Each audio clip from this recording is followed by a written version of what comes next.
네, 주불리 안보특강 오늘은 더욱 특별한 마음으로 이분을 만나봅니다. 민주당의 김병주 최고위원님 오셨습니다. 어서 오십시오. 네, 안녕하세요. 저도 요새 너무 기분이 좋습니다. 딱 일주일인데 네. 김병주 최고위원님 지난주 6월 3일 날 뵙고 지금 이렇게 뵙는데 하늘과 땅 차이예요. 네, 네. 그때는 결과가 나오기 전이었잖아요. 아, 그럼요. 네, 진짜. 근데 일주일 딱 지났는데 네. 그동안의 변화라든지 뭐 이런 것은 한 7개월, 7년? 그렇죠. 이 정도 달라진 것 같지 않습니까? 네, 네, 그럼요. 이재명 대통령께서 국정 운영을 아주 속도감 있게 예. 지금 처리하고 계시잖아요. 그래서 우리 시청자분들이 이제 TV 볼 맛이 난다. 그렇대요. 그렇다니까요. 지금 막 뉴스를 일부러 찾아본다고 그러고. 특히 백운기의 정어리 TV 볼 맛이 난다라는 분들이 많아요. 아니, 정말 우리 김병주 최고위원님 그동안 이렇게 주불리 안보특강 한 뒤로 네. 하여튼 지금 뭐 정말 불가피한 때 아니면은 한 번도 안 빠지고 이렇게 나와 주셨잖아요. 그럼요. 네, 네. 제가 감사패를 한번 드려야 되겠어요. 아, 저보다도 저는 백운기 우리 선생님한테 국난 극복 훈장을 드려야 될 것 같아요. 국난 극복. 훈장. 예. 왜냐, 만약에 그 훈장을 주시면 제가 우리 정어리원들의 이름으로 받겠습니다. 네, 예. 그러니까요. 실제 국난 12.3 내란을 국난이었죠. 맞아서 그걸 국난이었죠. 극복하는데 우리 정어리 TV가 예. 너무나 큰 공을 세웠죠. 그렇게 여론을 말씀해 만들고. 주셔서 감사합니다. 아닙니다. 예. 진심으로 저는 개인적으로 진짜 고맙고요. 훈장을 제가 줄 위치 같으면 바로 드릴 것 같아요. 근데 네. 저는 이렇게 김병주 최고위원님 뵈니까 너무 좋은데 뵐 때마다 이거 얼마나 더 뵐 수 있을까 막 네. 그런 생각이 드는데 이제 곧 또 내각도 구성하지 않겠습니까? 그런데 네, 네. 우리가 지금 투표를 하고 있어요. 아, 네. 그 두 가지인데 이제 하나는 이재명식에 네. 그게 뭐가 필요하냐고 그러셨다면서요. 네. 근데 또 좀 만들면 좋겠는데 하는 분들도 많으셔가지고 네. 만드는 게 좋을까 안 만드는 게 좋을까 하는 거. 네. 그다음에 이제 국민 추천제 하는데 네. 김병주 의원이 국방부 장관 돼야 된다는 글이 너무 많이 올라와가지고 이 추천수로 하지만 바로 국방부 장관 되실 것 같아서 이러면은 장관 되시면 나오기 어렵지 않겠어요? 아이고, 감사합니다. 일단 뭐 이재명 대통령께서 적임자를 쓰지 않겠습니까? 근데 다행히 이번에 국민 추천제를 하겠다고 발표를 했잖아요. 예. 사실 이재명 대통령께서 후보 때 국민 주권 정부를 만들겠다는 걸 표명하셨고요. 국민 주권, 국민이 대한민국의 주인인 거죠. 예. 그러니까 그러한 그의 한 형태로 이제 국민 추천제를 얘기하신 것 같아요. 예. 아주 좋은 생각이라고 보고 있고요. 사실 이재명 대통령께서 당 대표 시절에 당원 주권 시절을 만들었잖아요. 예. 당원들에 의해서 의사 결정이 되게. 예. 그래서 사실 저 같은 군 출신도 그 덕에 예. 최고위원까지 선발이 됐잖아요. 그 전에 국회의원에 의해서나 중앙위에서 투표했으면 안 됐을 겁니다. 예. 당원 주권 시대를 만들어 주셔갖고 됐던 거고요. 이제는 국민 추천제, 국민 주권 시대를 맞이하니까 이런 걸 가시적으로 하시네요. 네. 그러면은 그게 추천을 받아갖고 올라오면 어떻게 절차가 될까요? 아마 인사혁신처에서 종합을 하고 예. 그걸 가지고 이제 많이 추천되고 하면은 검증 작업을 해서 그럼 인재풀이 넓어지잖아요. 그렇죠. 사실 이러한 추천을 받지 않으면은 사람이 아는 범위가 제한되지 않습니까? 아는 사람. 그렇기 때문에 진정 국민의 대통령이 되려는 그런 모습을 보여준다고 보여집니다. 예. 네, 지금도 이런 국민 추천제를 하게 되면은 국민으로부터 누구가 지지를 받고 어떤 사람이 인재로 생각되고 국민들은 너무 잘 압니다. 그동안. 그래서 저는 아주 잘 하셨다고 생각이 듭니다. 네. 시계는 어떻게 지금 투표 결과가 나오고 있나요? 한번 좀 띄워봐 주십시오. 시계 안 한다고 그래서 의원님들이 좀 섭섭해하지 않으셨나요? 아, 해야 된다고 주장하신 분도 있어요. 시계는 하셔야죠. 왜냐하면 그거는 또 그 자부심이잖아요. 기념이고. 기념이면서 대통령 주신 시계 혹시 있으면 차고 다니면은 예. 자부심이기도 하고요. 그래서 시계가 만들어지면 혹시 제가 얻게 되면은 예. 바로 백운기 감사합니다. 드리겠습니다. 야, 이렇게 또 제가 그러면 한번 모셔야 되겠는데. 개인적으로 그러면 김명주 최고님은 시계 정도는 해도 좋겠다 생각하십니까? 저는 할 필요가 있다고 봐요. 왜냐하면은 사실 뭐 시계 정도면은 뭐 2, 3만 원 정도 가는 예. 적으로 이제 할 수 있잖아요. 제가 문재인 정부 때 문재인 대통령 시계를 군에 있을 때 예. 받았는데 항상 차고 다녔거든요. 그리고 그 자부심도 느껴지는 그렇죠. 거고. 국군 통수권자의 네, 시계니까. 네, 네, 그렇죠. 네. 그렇죠. 그러면은 한 표가 더 올라갔습니다. 시계 만들자는 거. 네. 이번에 그 최고위원님들 다 관저에 가가지고 식사하셨죠? 네, 네, 그렇습니다. 만찬입니까? 네, 만찬 토요일 날 지난 토요일 날 예. 했었죠. 네. 밥이 좀 괜찮았습니까? 밥 뭐 그냥 한정식으로 좀 뭐 평범한 정도였습니다. 관저에 사셨나요? 네네. 관저에 예. 그 만찬 장소가 있더라고요. 예. 그래서 가서 사실은 관저를 구석구석 돌아보고 싶었어요. 예. 왜냐하면은 문제가 많았잖아요. 그러니까요. 근데 아마 경호구역도 있고 하다 보니까 제한되게 만찬 장소하고 정원은 다 돌아봤어요. 정원하고 그리고 실제 대통령이 사시는 그쪽 예, 주거 공간에는 못 봤고요. 네. 어떠시던가요? 이렇게 쭉 돌아보신 소감이. 네. 저는 뭐 돌아봤을 때 그 지역을 저는 잘 알거든요. 예. 그 옛날에 거기 6년 전에 연합사 부사령관 예. 공간이 그 지역에 있어서 산책로를 따라서 외곽을 돌 수가 있는데 예. 그러면 바로 위에서 보면 외교부 장관 공간 마당이 다 보이고 했거든요. 근데 이번에 가서 깜짝 놀란 것이 수영장이 조그만 게 있는 그러니까요. 거예요. 네, 그거 완전히 제가 봤을 땐 개 수영장이더라고요. 그래서 깜짝 놀랐죠. 개 수영장 말고 쓸 용도가 없지 않습니까? 네네. 그래서 뭐 우리가 수영장이라고 주장하니까 아니다. 뭐 그 수변 공간으로 만들었다 이렇게 얘기하는데 수변 같은 소리. 아니에요. 왜냐하면은 그러면은 통상 못으로 만들면 원형으로 만드는 그렇죠. 거지. 거기는 또 계단식으로 했더라고요. 예. 수영장이 얕은 데가 있고 깊은 데가 있잖아요. 그 보기 좋게 그냥 공간으로 만들면 똑같은 높이인데 한 2m 정도는 한 30cm 정도 물이 낮아요. 아. 그럼 강아지 중에 적은 강아지들. 예. 또 이쪽은 한 50에서 60cm 정도 깊이 이게 물을 기울기가 있군요.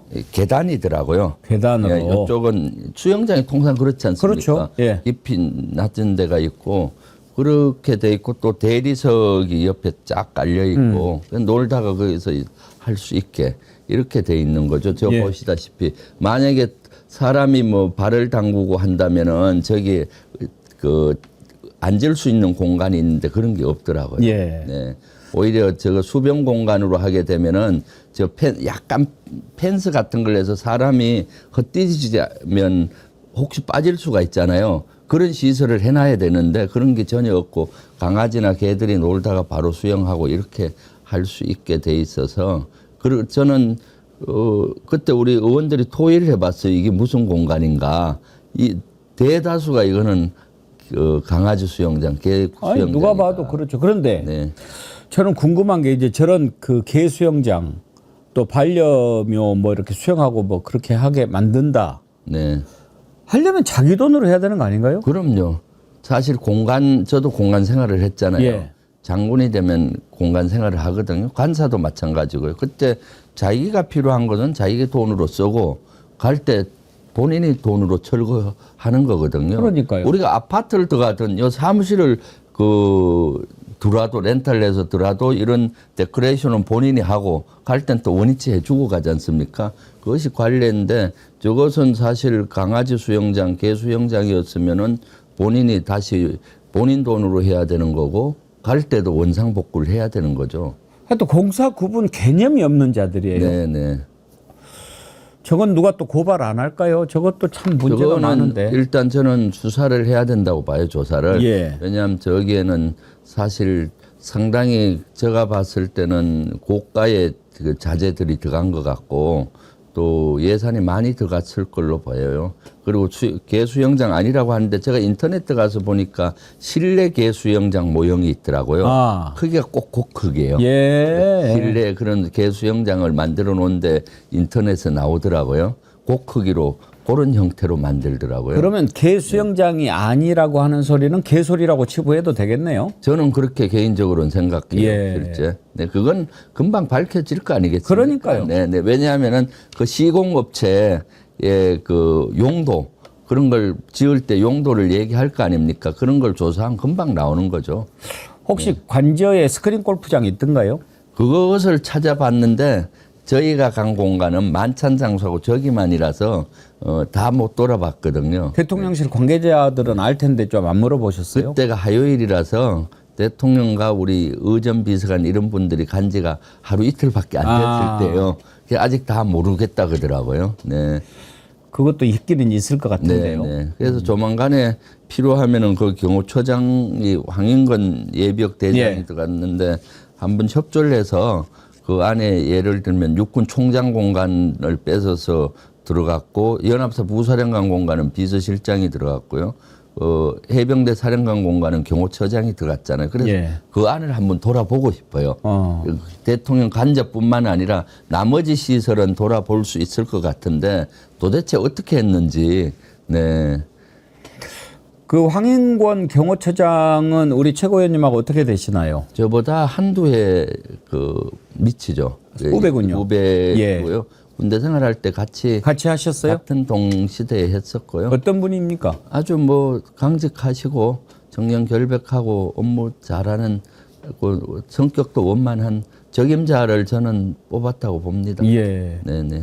이제 이번에 인사 전체적으로 이재명 대통령을 국민들이 믿고 의지하니까 다 박수치고 기대하는데 조금 이제 이런저런 우려라고 그럴까 말이 나왔던 게 두 분인 게 네, 그렇죠. 이 계엄 사태로 이제 군 문제가 머리가 아프잖아요. 네, 그렇죠. 그런데 육군 대장까지 했던 네. 사람이 경호처 가는 게 괜찮은가, 검증이 충분히 됐는가 하는가 하나. 네. 그다음에 오광수 민정수석 같은 경우에 검찰 개혁을 해야 되는데 네. 검사 출신이 가는 거 괜찮나? 네. 이런 두 가지가 좀 얘기가 나왔거든요. 네. 여기에 대해서는 어떻게 생각하십니까? 저는 뭐 그 황인건 대장은 이미 3년 전에 이재명 그 당시 대선 후보 때도 캠프에 들어와서 그때도 사성장군 예비역 전역하고 바로 들어왔어요. 들어와서 그때부터 우리 민주당과 이재명 후보를 위해서 일을 했고요. 이번에도 또 대선 때 많은 공을 세웠기 때문에 사실은 이재명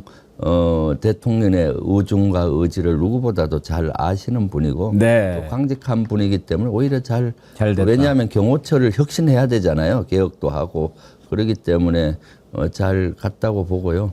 오광수 민정수석은 사실 우려하는 지점이 많았잖아요. 우리 지지자분들이 검찰 개혁을 해야 되는데 검사 그것도 특수통 민정수석이 가서 제대로 하겠느냐라는 이런 우려가 있는데 사실은 그런 우려는 안 하셔도 될 것 같아요. 왜냐하면은 검찰 개혁의 의지는 오광수 민정수석도 강하고 특히 대통령께서 의지가 강하고 검찰 개혁은 사실은 국회와 법무부 장관이 합니다. 법으로 하잖아요. 검찰 개혁하면 수사와 기소를 분리해서 그 검찰을 기소청으로 할지 공소청으로 할지 하는 것은 법으로 하는 거고요.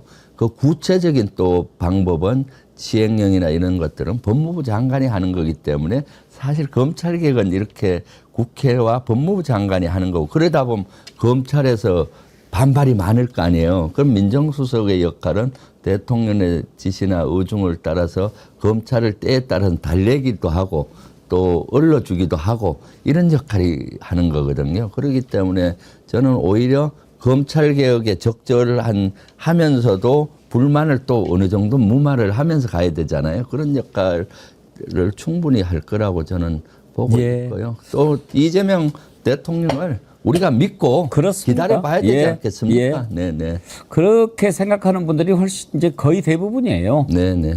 했다가도 그래. 이재명 대통령이 어련히 알아서 했겠나. 그리고 또 보는 거죠 뭐. 잘 할 만하니까 시키는 거고. 그리고 본인 대통령의 의중과 다르게 검찰 개혁을 반대한다 하면 수석들은 바로 자르고 교체해도 됩니다. 그렇죠. 청문회를 안 수석은 하잖아요. 금방 할 수 있는 거니까. 네, 그렇기 때문에. 그래서 수석은 청문회 놓고 바로 임명하는 거 네, 아닙니까? 그렇습니다. 바로 자를 수 있으니까. 네, 예, 그렇죠. 다 믿을 만하니까 그랬을 거고. 네. 또 사실 동기라고 그러니까 아마 그 사람의 어떤 젊은 시절의 모습이라든지 살아오면서 가는 길 이런 것에 대해서도 아마 생각이 좀 있으실 거예요. 그럼요. 오랫동안 아마 지켜봤던 것 같고요. 예. 네, 그렇고 이번 인사를 보면서 저는 이재명 대통령의 앞으로 가는 방향을 좀 볼 수 있다고 봐요. 예. 국민 대통령을 표방했지 않습니까?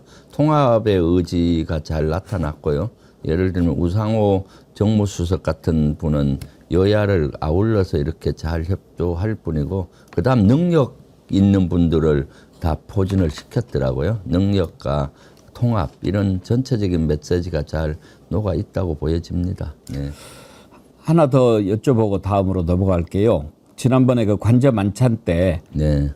주로 대통령이 좀 하시고 싶었던 메시지, 네. 그거는 뭐라고 읽으셨습니까? 뭐 국민께 사실은 그동안 1, 2기 지도부를 동시에 초청을 했어요. 그래서 한 25분 정도 참가했고요. 1기, 2기는 사실 고난을 같이 했잖아요. 그렇죠. 특히 2기는 12.3 내란의 전쟁도 같이 했기 때문에 타선을 함께 넘은. 네, 예. 그래서 뭐 저희는 사실 한 2달 정도 후쯤 돼서 초청할 줄 알았는데 그렇게 빨리 초청을 했고요. 그래서 일단은 같이 국난을 잘 극복한 거에 대해서 대통령께서 감사하게 생각을 해 주셨고요. 그리고 이제 이재명 정부가 성공하기 위해서는 각자가 뜻을 같이 이제 모아야 된다. 그럼 성공의 의미는 가시적인 성과가 나야 된다는 거죠. 민생부터 해서 국민만 바라보고 가시적인 성과를 내도는데 같이 원팀으로 지금까지 원팀이 했듯이 앞으로도 원팀 정신으로 같이 해 나가자. 원팀. 네, 그런 메시지를 부탁도 하셨고요. 예. 저희도 이제 이재명 정부 성공하기 위해서 열심히 각자 위치에서 잘할 테니까 대통령님도 잘하시라고. 예. 분위기는 아주 좋으셨겠네요. 네, 네, 예. 그렇습니다. 네. 알겠습니다. 네.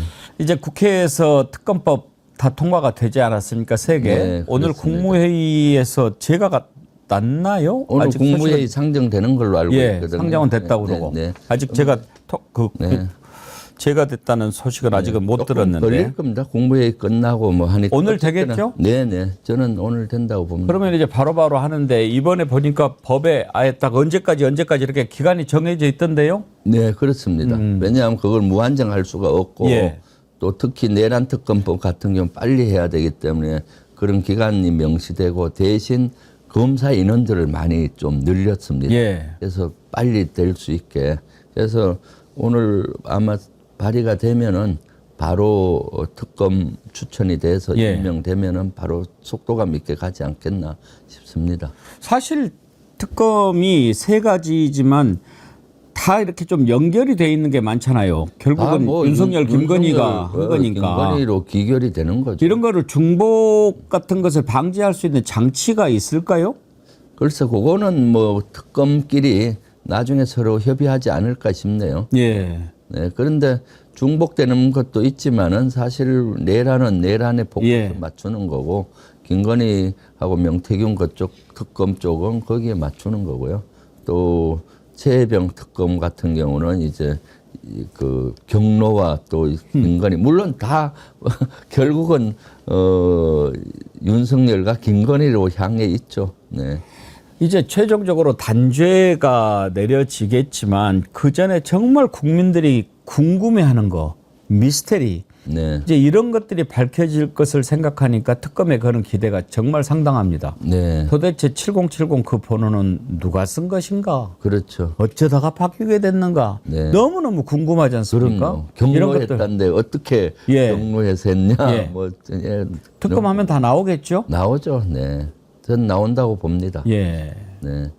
하여튼 이번 특검에 거는 기대가 엄청나게 크니까요. 네. 잘 좀 했으면 좋겠습니다. 네. 특검 하면은 지금 하고 있는 재판 관련된 것들도 다 가져가는 겁니까? 그것은 사실 재판하기 전이면은 다 갖고 갈 예. 텐데 그거는 한번 더 법적으로 예. 아마 특검하고 그런 걸 따져봐야 될 걸로 보입니다. 네. 이제 내란과 관련해서는 사실 우리가 제일 궁금한 게 노상훈이 어디까지 개입했을까? 네. 이자가 맨 처음부터 했던 것일까? 막 이런 게 궁금한데 그렇죠. 개인적으로는 어땠을까라고 보십니까? 저는 노상원은 이미 윤석열을 대통령 만드는 데 전부터 개입이 돼서 검찰총장 때부터 개입이 됐다고 저는 보거든요. 거기 예. 보면 YP 계획 같은 거 나오잖아요. Y는 윤석열을 의미하고 P는 프레지던트 대통령 만드는 예. 계획 그런 것들이 USB 노상원이 갖고 있던 USB에서 나온다고 하지 않습니까? 그러니까 저는 그 전부터 윤석열의 보이지 않는 책사 노릇을 하지 않았나 싶습니다. 대통령 만들기부터 노상훈이 개입했으면 노상훈도 5천만 원짜리 관봉권 정도 받았을 것 같은데요. 그럴 확률이 있죠. 네. 네. 근데 야는 이제 네. 뜯어갖고 썼겠지. 네. 왜냐하면은 사실 노상원과 김용현은 아주 오래 전부터 친분 관계가 있었고요. 김용현 전 국방부 장관과 윤석열도 고등학교 때부터 이미 아는 사이를 하잖아요. 예. 같은 충안고 한두의 선배고 그때 학도 호국단 뭐 김용현이 단장할 때 그 밑에 한 학년 밑이었잖아요. 그때부터 저는 아는 걸로 알고 있거든요. 예. 그러니까 오랜 관계가 되니까 이제 검찰총장 정도 됐을 때 그때 약간 국민적인 인기가 있었잖아요. 그때 뭐 예. 사람에게 충성 안 한다 예. 뭐 이렇게 해서 그때부터 아마 김용현이가 노상원을 소개해 줘서 그때부터 좀 보이지 않는 책사 노릇을 하지 않았겠냐라는 게 저희 추측인데 수사를 하면 다 나오지 않겠습니까? 그러니까요. 네네.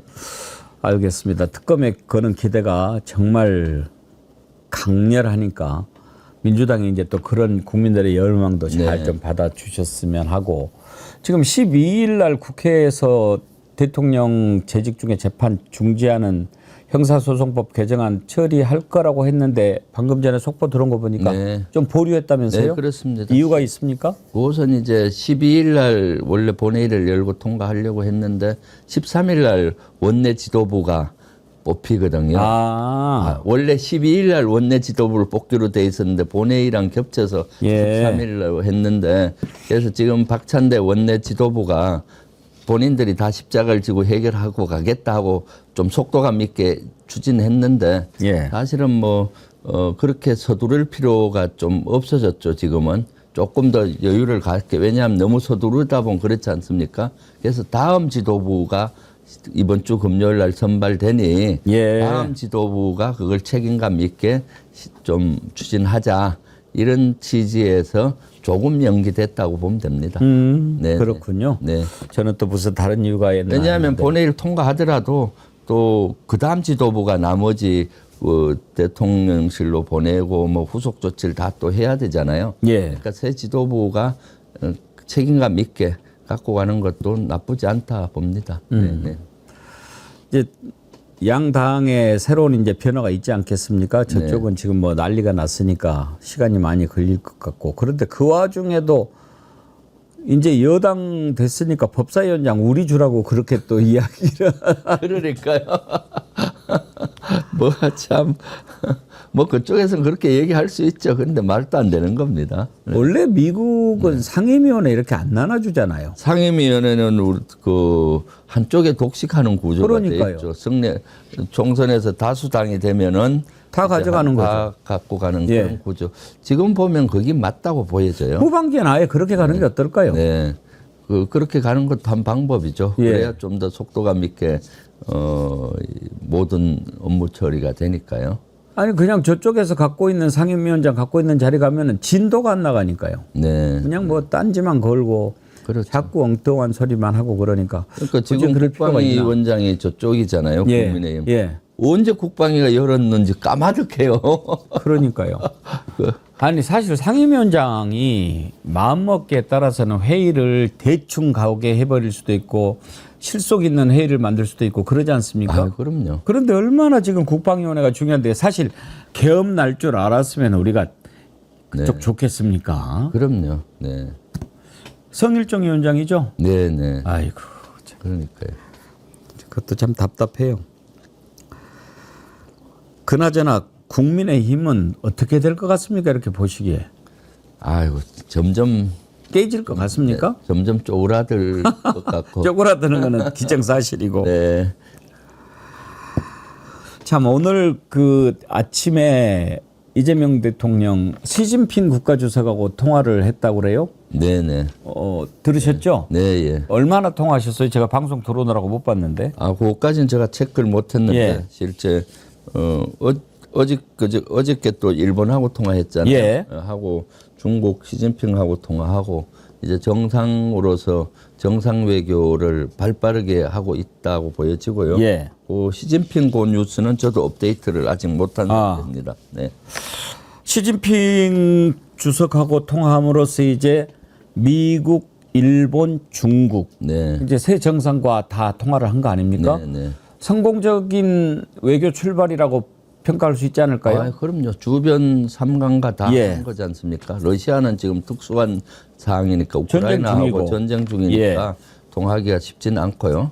그 전쟁이 어느 정도 종결돼야 될 것 같고 나머지 미국, 일본, 중국 또 순서도 아주 잘 했다고 봅니다. 그러니까요. 네네. 순서가 딱 맞아요. 네네. 네. 문재인 대통령 돼가지고는 네. 맨 먼저 중국하고 통화를 했거든요. 네. 예. 그래서 상당히 좀 이게 맨 처음에 누구하고 하느냐가 네. 외교적으로 매우 의미가 있지 않습니까? 그럼요. 국민께 근데 문재인 주는 대통령 메시지도 때 중국하고 딱 먼저 시작했기 때문에 그게 임기 내내 친중 세력, 친중 정권으로 낙인이 찍혀가지고 좀 어려움이 있었죠. 네, 그럼요. 국민들께 주는 메시지도 그렇고 세계적인 메시지도 그렇고 이제 다음 주에 또 G7 정상회담에 가시잖아요. 예. 그럼 이제 세계를 이끄는 정상들과 또 어깨를 나란히 하면서 또 만나고 사실 대통령의 가장 큰 책무 중에 하나가 외교 안보잖아요. 그래서 외교를 정상적으로 발빠르게 잘 하고 계시다 이렇게 보입니다. 예. 네. 그런데도 트럼프 뭐 하루 이틀 늦어지니까 막 어쩌고 저쩌고 뭐 그런 얘기 막 나오고 그랬는데 물론 조금 다른 때 대통령에 비해서 늦어지긴 했는데 그때 어떤 생각 드셨어요? 혹시 뭐 길들이기 뭐 이런 차원에가 좀 있었을까요? 뭐 그런 건 아닐 겁니다. 예. 또 뭐 트럼프 시간 계획들이 있지 않습니까? 우리하고 한국하고 우리 대한민국하고 미국하고 시차도 거의 반대니까 그런 여러 가지 또 사정이 있었죠. 그리고 우리가 갑자기 또 뭐 이렇게 그 윈수위 없이 들어가다 보니까 참모도 거의 없는 상태지 않습니까? 예. 그래서 그런 복원하는 것들이 쉽지가 않거든요. 네, 그럼에도 불구하고 지금 발빠르게 속도감 있게 외교도 그렇고 민생도 그렇고 모든 것들이 지금 착착착 진행되고 있다고 봅니다. 근데 참 이런 사람들이 아직도 있어요. 혹시 들으셨는지 모르겠는데 극우 성향의 한 유튜브 쪽에서 트럼프하고 통화 안 했다. 안 해놓고 자작극이다. 그러니까. 이렇게 얘기도 하고 네. G7 정상회담도 이게 초청하는 입장에서 공식 입장이 없다. 믿을 수 없다. 그렇게 하는 사람들이 아직도 있네요. 아이고. 트럼프 대통령과 통화한 거를 뭐 거짓이라고 그러겠습니까? 그럼 만약에 안 한 걸 했다 그러면 미국하고 거의 동맹이 깨지는 수준까지 가잖아요. 말도 안 되는 소리를 지금. 이런 소리를 해요. 지금도. 네. 네. 어떻습니까? 이재명 대통령 G7이 이제 첫 외교 무대 데뷔하는 건데 지금 나토도 참석하냐 안 하냐 이걸 가지고 좀 그 정리가 아직은 안 된 것 같은데 네. 최고위원님 보시기에는 어떻게 하는 게 좋겠습니까? 글쎄요, 뭐 지금 우리가 일단 대통령께서는 많은 정상들을 만나야 된다고 봐요. 나토는 저는 전에 초기에 가는 걸 좀 반대했었잖아요. 예. 왜냐하면 나토 전략에 말려들 수 있다고 생각하는데 근데 지금 또 상황은 좀 다른 것 같아요. 그때는 우크라이나와 러시아 전쟁이 아주 첨예하게 됐을 때 나토 편에 서면은 러시아와 너무 적대국이 될 수가 있고 하는데 지금은 나토나 미국이나 다 우크라이나를 전쟁을 종전으로 가기를 원하고 종전을 계속 추진하고 있지 않습니까? 이럴 때는 우크라이나 전쟁 그런 것보다도 그 정상들, 유럽 정상들이 거의 다 나토면 유럽과 미국, 캐나다 다 오는 거거든요. 그래서 그런 정상들을 만나서 우리 한반도에 이러한 어려운 사항이 있었지 않습니까? 12.3 구테타 이런 거. 그런 것들을 잘 설명을 해서 관계 복원을 빨리 하는 게 좋을 것 같다고 봅니다. 유럽이나 나토 국가에서는 우리나라를 어떻게 보겠습니까?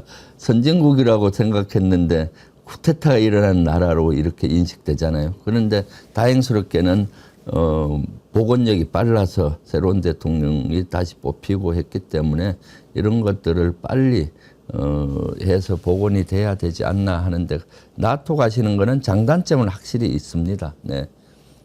그렇죠. 네. 그런 걸 좀 봐가지고 네. 해야 되는데 끝으로 이제 남북 관계에 대해서 이제 질문을 좀 드리겠습니다. 지금 이종석 전에 NSC 상임위원장을 국정원장에 앉히고 지금 이제 아직 발표는 안 났습니다만은 언론에서 정동영 의원이 통일부 장관에 유력하다 네. 이런 얘기가 계속 나오거든요. 그리고 지금 이재명 대통령도 여러 차례 가장 그 중요한 게 안보가 결국은 밥이다 이런 얘기도 하지 않았습니까? 네, 네. 평화로워야 되니까 전쟁으로 치르는 돈보다 네. 얼마나 더 쌉니까? 네. 그래서 남북 관계가 좀 달라질 것 같지 않나 이런 기대를 가져봅니다. 일단 북한도 이재명 대통령 당선을 전했더라고요. 네. 앞으로 전망을 어떻게 하십니까? 저는 어떻게든 한반도에 일단 좀 평화를 긴장을 좀 완화하고 대화를 시작을 해서 평화 체계를 구축해야 된다고 봅니다. 그런 측면에서 지금 인사를 잘 하셨다고 보는 것이 일단 안보실장에 위성락 전 예. 의원을 했잖아요. 위성락 전 의원은 외교관 출신인데 그 중에서도 한미 동맹파로 많이 분류가 됐대요. 예. 한미 동맹을 아주 중시 여기고 또 미국에서도 그런 걸 아주 높게 평가하는데 안보실장으로 했고 국정원은 통상 이제 우리가 북한과 대화하기 위해서는 국정원이 결정적인 역할을 하지 않습니까? 그리고 또 중국과 러시아와 관계도 또 있고 하니까 그런 역할에서 국정원장은 이종석 예. 지명자 같은 경우는 북한이나 그런 걸 너무 잘 알고 경험이 충분히 있고요. 그리고 통일부 장관은 뭐 아직 지명이 안 됐기 때문에 뭐라고 할 수는 없는데 저는 정동영 의원이 만약 된다면 아주 적임자라고 봅니다. 예. 그분은 오랫동안 통일 문제를 다루어 오셨고 또 한미동맹도 잘 이해를 하시는 분이고 엄청나게 지금 경륜이 쌓이셔서 저가 멘토처럼 생각하고 있습니다. 많은 그래서 제가 정동영 의원 이번에 만나면서 많이 놀랐습니다. 역시 대통령 후보했던 분은 다르구나. 예. 그 이후에 또 내공이 많이 쌓이셔서 그렇더라고요. 통일에 대한 비전도 있고 국제관계를 보는 비전이 아주 있죠. 왜냐하면 저 국회의원 22대 되자마자 그때 5월 달인가요? 정동영 의원하고 위성락 예. 의원하고 저하고 이한주 민주연구원장이 미국에 갔었잖아요. 그 네 분이 함께 가셨어요. 네, 정말 네 의미 있는 모임이었네요. 예. 같이 가서 그때 이제 트럼프 대통령 되기 전에 대선을 앞두고 그때 뭐 국민의힘은 아무것도 하지 못하고 있을 때였거든요. 그래서 우리가 먼저 가서 그때 여러 가지 한반도 사항을 설명하고 민주당 사항도 설명하고 그때 트럼프 진영에 있는 분들도 만났었거든요. 그때 많은 얘기를 나눴었는데 정동영 의원 그때 만나면서 제가 많이 놀랐어요. 예. 내공이 엄청나시더라고요. 예. 그리고 지금 안보실장관 위성락 의원도 그때 처음 뵀는데 예. 아주 한미동맹에 정통하고 또 한미일 관계, 국제관계에 정통하시더라고요. 네. 또 러시아 대사도 하신 걸로 아는데 러시아나 이런 데도 또 밝으셨던 걸로 예. 기억이 나고 이한주 또 민주연구원장은 정책통일부. 지금 국정기획위원장을 맡아서 예. 뭐 이재명 정부 5년의 플랜을 지금 과제를 만들고 있잖아요. 예. 그래서 그때 핵심적인 사람이 갔구나는 생각이 아니 그때 들어요. 네 분 그 말씀하시니까 아주 짜릿하네요. 네. 정말 대한민국의 미래를 책임질 네 분이 가신 건데. 네. 예, 그러셨구나. 그때 사실 정동영 의원이 주도를 해서 예. 같이 가자. 그래서 그 당시 이재명 전 대표를 설득시켜서 22대 되자마자 우리가 가야 된다. 그래서 그 핵심 요원들이 갔었죠. 그리고 성과가 또 있었고요. 개성공단 폭파했을 때 아마 정동영 장관 속이 제일 아팠을 거예요. 네. 저는 통일부 장관 이번에 그 물망에 오를 때 그랬을 수도 있다고 생각해요. 저는 이제 대선 후보까지 하셨던 분이고 네. 사실 기자 시절부터 제가 아주 좋아하던 선배였거든요. 네네.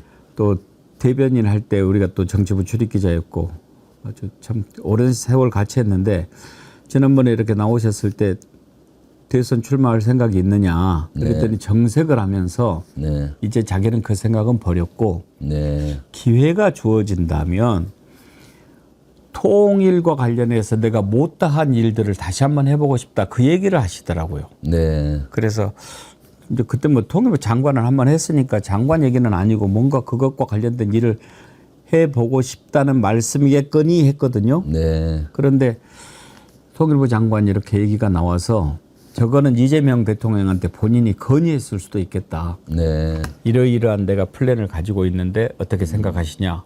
통일부 장관을 맡겨주시면 내가 한번 이렇게 해보고 싶다.